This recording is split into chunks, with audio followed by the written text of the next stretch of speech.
I think it's very good that at least they have some time together where the parent and the child can interact, and the children can learn different methods and techniques, and they take them into the schools. They no longer have to use the other old tactics that they've learned. They try them on for new. It's just like you're buying a new shirt or you're trying on a new dress for the fit, and you'll see just how well it'll work for you.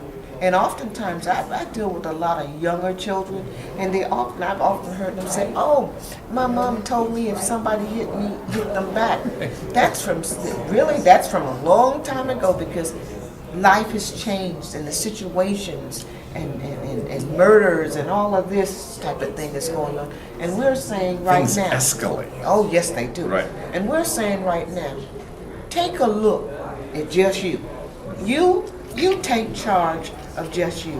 You can't take charge of the other individual, but you sure can take charge of what you say and what you do. And that's what Steve and I have been actually promoting. And we're letting these children and parents both know that we support them in trying on the new and stripping off the old.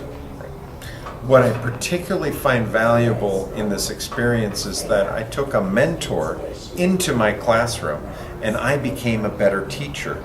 Then we produced materials together that we could share with parents, hoping that the parents would participate as well. That this is not going to be something like in the old times, you call all the students together, put them into one big auditorium, you give them all a big speech, and that's the end, everything's solved. It doesn't happen like that with something as fundamental as bullying. No. It's something that is an ongoing process, and we hope that people who view this videotape will take this message into their classrooms, will take that message into other places that people need to go to. So we're very thankful for this opportunity to share this information, and we invite anyone who wants to know more about what are our options to find out more information on resolvetoheal.com, Pat's website.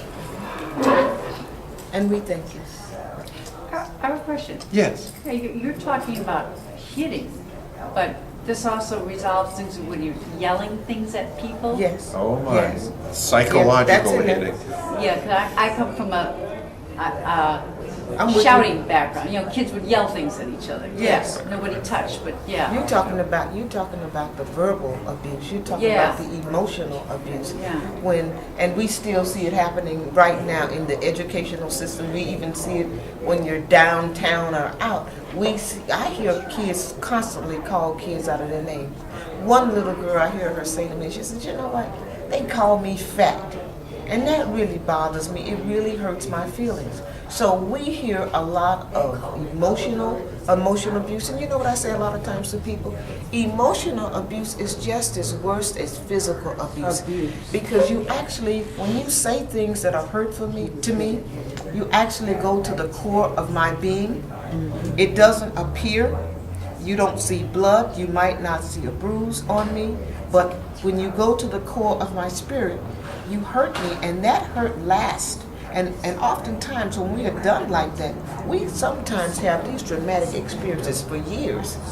And oftentimes, sometimes you wonder why if somebody says something or look at you a certain way, you might react a different way. That is because those are the emotional triggers that are left. And as a result, that has not been resolved, nor has the individual gone past it.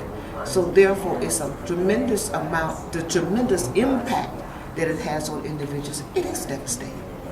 And we do definitely talk about the emotional abuse, the physical abuse, and also a lot of times when we're dealing with women who experience domestic violence, we deal with women, a lot of women who actually deal with in terms of the sexual abuse, the intimidation, the blame, the minimizing, you're not this, you're not that, and everything is actually always turned on to the other person, and the batterer doesn't accept responsibility for what he says or for what he does. And also, I'm going to say this, that oftentimes we have to be extremely careful because it is passed from one generation to another generation. If you are not careful, you will repeat some of those same interactional patterns that happen maybe within your family of origin. And therefore, you have to take a stance and say, no more. But you just can't just verbalize no more. Your actions have to line up with it. And you'll have to begin to break some of those old habits instead of yelling and screaming. And once you think about the yelling and the screaming, guess what? When people are yelling and screaming, we really don't hear each other. I start to shutting down. I actually start to shut down. I don't hear you because my ear is already said click. And then I'm shutting down, and guess what? I don't hear you, and whatever you say, I'm not going to allow it to touch me. And that goes back to an old coping mechanism that I learned years ago. And now I'm well aware that those old coping mechanisms that I learned years ago, like the shutting down, oh my God, they no longer work for me because you know what? It's just like I put myself in bondage. It's like it's a form of isolation. And I'm shutting down, but at the same time, I'm miserable as heck. I'm miserable because I'm isolated. And then I want to come back, but sometimes you don't know how to come back. And that's why I'm glad that it was mentioned about all of the different cycles of abuse. And sometimes Steve often talk about breaking the cycle. Can you talk a little more about breaking the cycle? Well, one of the best ways to break a cycle is to read a poem by Tommy Ray Hill. Hey you, break the cycle, break the cycle. What am I talking about? Who am I talking to? I'm talking to the men and women out there who'll know what I'm saying. Your father didn't treat you well. He wasn't there for you. He was a little rough on you, or maybe worse. It might not have been your father, maybe somebody else. Perhaps it was a neighbor, friend, relative, or a complete stranger, or it could have been your mother. Life's not always fair. How many millions of people heard that? It's your turn now. What are you going to do?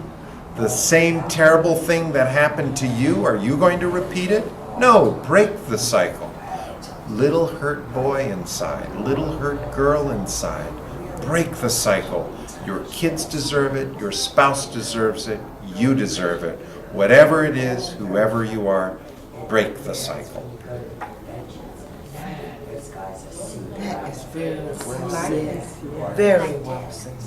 And once again, break the cycle. Yes. The cycle can be broken.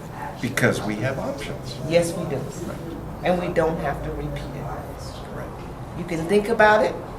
You know it all starts in our brain. It all starts up here. It starts in our brains. And when you start to having all of these old negative thoughts, we can change our thoughts. Not only can we change our thoughts, we can change our reactions. And instead of reacting, we can begin to respond. And you know, you can recognize that was then and this is now. And then you can reframe it, and you can put yourself in a different position, and it works out very well. And not only that, you get it, and then you begin to teach it to others, the same way that Steve and I do. As a result of when we meet young people, we teach them, and they teach somebody else, and it keeps going. So that's how connections are being made. And that's how we tend to help each other in the walk, in our walk. Well, the attention span of most YouTube watchers is about 10 minutes, so we're going to end this right now. But thank you very much for joining with us, everyone who showed up today. Thank you so much.